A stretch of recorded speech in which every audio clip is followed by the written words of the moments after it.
you see the new and improved Oval Office as it becomes more and more beautiful with love. We handle it with great love and 24-karat gold. That always helps too. Right? The Houthis have announced that they are not, or they've announced to us at least, that they don't want to fight anymore. They just don't want to fight. And we will honor that. And we will stop the bombings. Just a few days ago, he won a very big election in Canada. And I think I was probably the greatest thing that happened to him, but I can't take vote credit. His party was losing by a lot, and he ended up winning. So I really want to congratulate him. It was probably one of the greatest comebacks in the history of politics, maybe even greater than mine. You know? You had said that Canada should become the 51st state. Yeah. No. Well, I still believe that, but you know, it takes two to tango, right? But no, I do. I mean, I believe it would be a massive tax cut for the Canadian citizens. You get free military, you get tremendous medical cares and other things. Well, if I may, as you know from real estate, there are some places that are never for sale. That's true. We're sitting in one right now. You know, Buckingham Palace, that you visited as well. That's true. And having met with the owners of Canada over the course of the campaign last several months, it's not for sale, won't be for sale ever. Because everyone says, when are you going to sign deals? We don't have to sign deals. We could sign 25 deals right now, Howard, if we wanted. We don't have to sign deals. They have to sign deals with us. They want a piece of our market. Well, we don't do much business with Canada from our standpoint. They do a lot of business with us. We're at like 4%, and usually those things don't last very long. The USMCA is a good deal for everybody. I won't say this about Mark, but I didn't like his predecessor. I didn't like a person that worked for. She was terrible, actually. President Donald Trump met with Canadian Prime Minister Mark Carney in the Oval Office for a highly anticipated meeting that captured the attention of both nations. As tensions simmered over trade tariffs, cross-border relations, and the U.S.-Canada partnership, the conversation quickly became a microcosm of the ongoing challenges between the two neighbors. From discussing Canada's sovereignty to Trump's firm stance on trade tariffs, the exchange shed light on the complexities of their political and economic relationship. Here's a breakdown of the key takeaways, the history behind them, and the potential repercussions for both countries.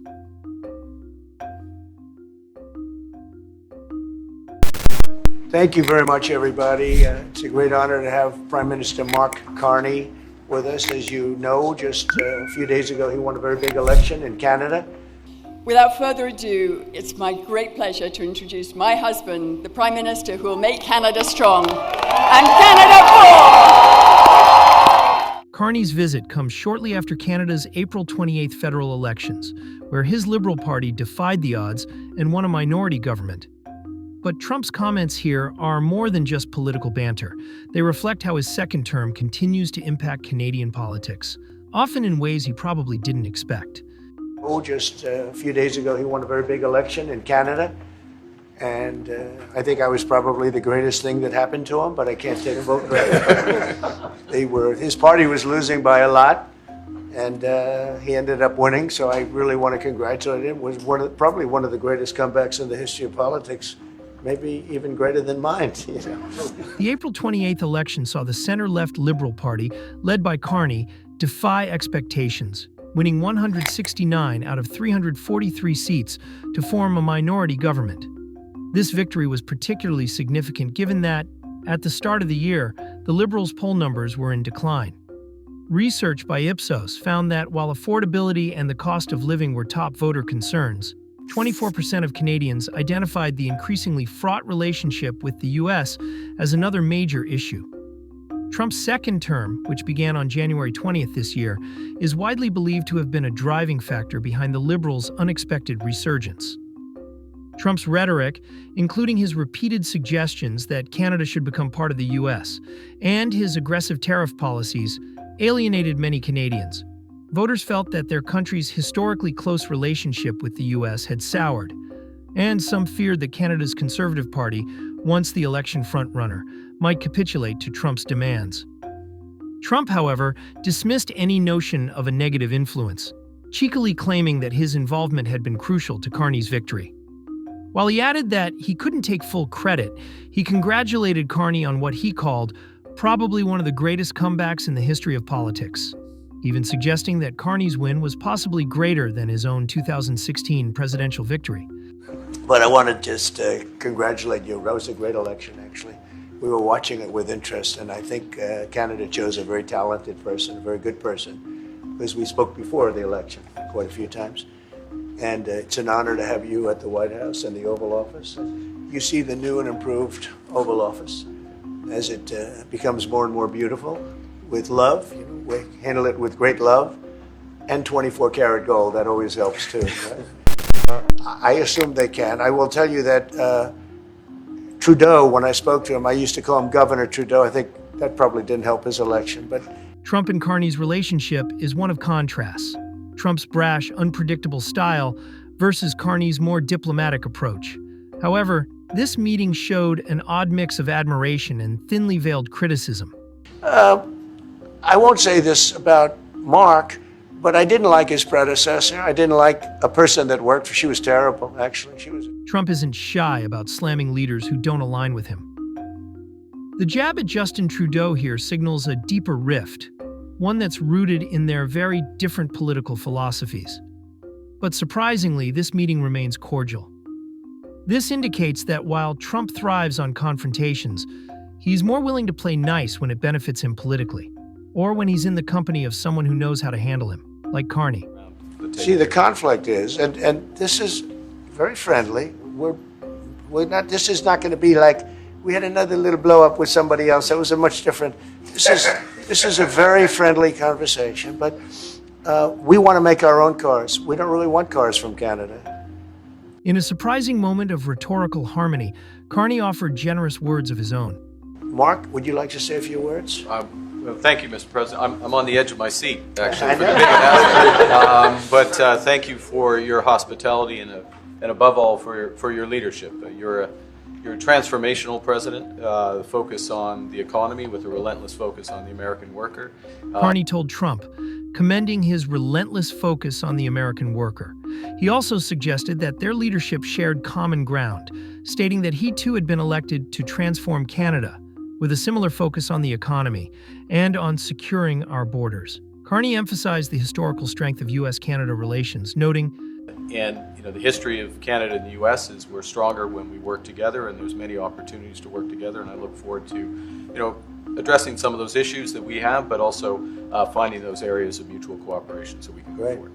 But beneath the niceties was a more complex dynamic. Carney's remarks, though diplomatically delivered, appeared carefully calculated, a bid to frame himself not as an ideological foil to Trump, but as a pragmatic leader capable of working with an unpredictable U.S. president. In doing so, Carney walked a political tightrope, reinforcing Canadian sovereignty and distinctiveness while also trying to maintain functional relations with a Trump-led White House. Meanwhile, Trump's praise, though ostensibly cordial, also served a political purpose. By appearing magnanimous, he sought to contrast himself with what he calls a hostile global establishment, casting his relationship with Carney as proof that he can work with international leaders, as long as they show him deference. The old relationship we had with the United States, based on deepening integration of our economies and tight security and military cooperations, is over. Mr. President, Mr. Prime Minister, I'd like to get your response to this too. Mr. President, you have said that Canada should become the 51st state. No. Well, I still believe that, but Trump has repeatedly suggested that Canada should become the 51st U.S. state, primarily to address his perception of a trade imbalance. His remarks about Canadian statehood reflect his ongoing obsession with deals and economies of scale, regardless of how unrealistic or unpopular they may be. Trump's proposal might sound ridiculous, but it's consistent with his history of trying to exert control over other countries through economic pressure. Carney's firm rebuttal, "Canada's not for sale," emphasizes just how out of touch Trump's suggestion is. His statehood idea isn't just impractical, it also belies a misunderstanding of Canadian identity and sovereignty, making this a diplomatic misstep. According to the U.S. government, Canada is the largest destination for U.S. exports and one of its top 3 sources for imports. But the trade flows are imbalanced. Canada exports more to the U.S. than it imports, creating a $63.3 billion deficit in Canada's favor. Economists note that trade deficits aren't inherently negative. They can reflect currency values, stronger consumer demand, or production specialization. But Trump has long ignored such nuance, instead branding the deficit as a subsidy propping up Canada's economy. You know, it takes 2 to tango, right? But no, I do. I mean, I believe it would be a massive tax cut for the Canadian citizens. You get free military, you get tremendous medical cares and other things. There would be a lot of advantages, but it would be a massive tax cut. He argued that statehood would allow Canada to sidestep the steep 25% tariffs placed on key exports like steel and aluminum. Carney, visibly amused, pushed back with a dry retort. Well, if I may, as you know from real estate, there are some places that are never for sale. That's true. We're sitting in one right now, Buckingham Palace that you visited as well. That's true. And having met with the owners of Canada over the course of the campaign last several months, it's not for sale, won't be for sale ever. When Trump responded with never say never, But never say never. Never say never. Carney flashed a cheeky smile and appeared to mouth the word never multiple times at the press, a moment that quickly went viral. Despite Trump's insistence that he wouldn't force the issue, he left the door open. Sure, I would. But this is not necessarily a one-day deal. This is over a period of time they have to make that. Carney quickly shut that down. Yes, go ahead. Yeah, if I may. Respectfully, Canadians' view on this is not going to change on the 51st state. Ultimately, this exchange laid bare the tension at the heart of Trump's foreign policy. A transactional view of diplomacy, driven by grievance and leverage, colliding with national identities that refuse to be bargained away. Later, outside the Canadian Embassy in Washington, D.C., Carney described the Oval Office meeting as a turning point for their bilateral ties. Really, today marked the end of the beginning of a process of the United States and Canada redefining that relationship of working together. The question is how we will cooperate in the future. Because everyone says, when are you going to sign deals? We don't have to sign deals. We could sign 25 deals right now, Howard, if we wanted. We don't have to sign deals. They have to sign deals with us. They want a piece of our market. Trump's stance on tariffs has long been a point of contention in his relationships with Canada and other trade partners. His justification has always been to protect American workers, but it's created a rift between the U.S. and its closest ally. So, Mr. President, is there anything the Prime Minister can say to you today to change your mind on tariffing Canada? Tariffing cars? Tariffing Canada. Is there anything he can say to you in the course of your meetings with him today that would get you to lift tariffs on Canada? No, Why not? just the way it is. Trump's unwavering refusal to lift tariffs highlights his firm belief in isolationist policies, even at the cost of weakening bilateral relations. Carney's attempt to steer the conversation back to mutual cooperation falls flat against Trump's single-minded pursuit of tariffs. This could lead to further tension if the trade imbalance continues. While the summit focused on diplomacy and symbolism, Trump used the opportunity to reassert his long-standing economic agenda and justify his punitive tariffs on Canadian goods. He referenced the decline of America's manufacturing base as a primary motive. And we put tariffs on cars from Canada, and at a certain point, it won't make economic sense for Canada to build those cars. And we don't want steel from Canada because we're making our own steel, and we're having massive steel plants being built right now as we speak. We really don't want Canadian steel, and we don't want Canadian aluminum and various other things. He also repeated his false assertion that the U.S. trade deficit with Canada amounted to a subsidy, and appeared to cast doubt on whether Canada's economy could survive without U.S. support. They have a surplus with us, and there's no reason for us to be subsidizing Canada. Canada's a place that will have to be able to take care of itself economically. Carney responded by highlighting the interdependence of both economies. Secondly, we are the largest client of the United States in in the totality all the goods. So we are the largest client in the United States. We have a tremendous auto sector between the two of us, and the changes that made have been helpful. 50% of a car that comes from Canada is American. That's not like anywhere else in the world. The two leaders also acknowledged that the United States-Mexico-Canada Agreement, USMCA, signed during Trump's first term in 2019, would need to be revisited. The USMCA is the largest, most significant, modern, and balanced trade agreement in history. All of our countries will benefit greatly. It is probably the largest trade deal ever made also. The USMCA is great for all countries. It's good for all countries. We do have a negotiation coming up over the next year or so to adjust it or terminate it. Carney echoed that sentiment, calling USMCA a foundation for more serious talks. I'll say a word on USMCA, if I may, Mr. President. It is a basis for a broader negotiation. Some things about it are going to have to change. And part of the way you've conducted these tariffs has taken advantage of existing aspects of USMCA. So it's going to have to change. For Canadian manufacturers and trade officials, Trump's rhetoric raised alarms.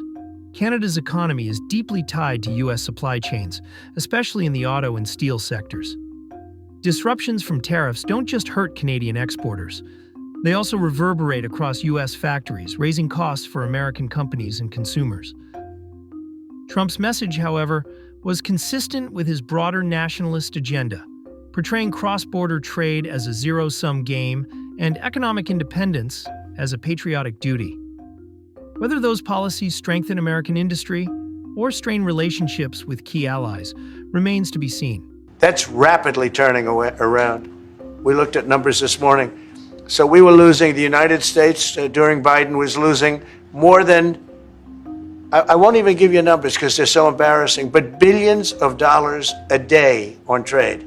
Those numbers are rapidly turning between the tariffs. Don't forget, we're now getting 25% on cars, 25% on aluminum, 25% on steel, and maybe more importantly, massive numbers of companies are moving into the United States. The Houthis have announced that they are not, or they've announced to us at least, that they don't want to fight anymore.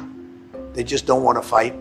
And we will honor that, and we will stop the bombings. In an unexpected shift, Trump briefly brought up his administration's military actions in Yemen. This sudden announcement came amid mounting controversy surrounding U.S. involvement in the region and its effects on civilian casualties. While the announcement was a relief for many, Trump's handling of foreign policy often lacks nuance.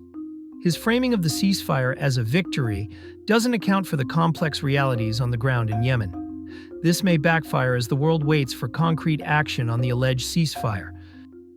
While they may have exchanged pleasantries in the Oval Office, the smiling photo ops couldn't mask the deeper rifts. Beneath the surface, tensions over tariffs, trade imbalances, and questions of sovereignty continue to simmer. And neither leader seems poised to back down.